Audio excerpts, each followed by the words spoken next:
জানেন যে মেট্রো পরিষেবা নিয়ে বিগত কয়েকদিন ধরে মিডিয়াতে বিভিন্নভাবে লেখালেখি হচ্ছে।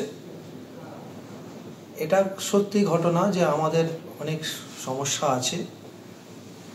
আমরা তাও আমাদের সীমিত সাধ্যের মধ্যে আমাদের কর্মচারীরা তাদের 24 ঘন্টা পরিশ্রম করে মেট্রো পরিষেবাকে অনেকটাই স্বাভাবিক করতে সাহায্য করছেন এবং আগের চেয়ে পরিষেবার মান আমার মনে হচ্ছে যে অনেকটাই উন্নত হয়েছে এবং আশা করি আগামী উৎসবের দিনগুলোতেও আমরা এই পরিষেবাটা আপনাদের কাছে পৌঁছে দিতে পারবো বা আমাদের কর্মচারীরা সেটা পরিষেবাটা আপনাদের কাছে পৌঁছে দিতে পারবেন। আমাদের সীমিত সাধ্যের মধ্যেও আমরা সর্বতোভাবে জনসাধারণকে পরিষেবা দিতে তৈরি।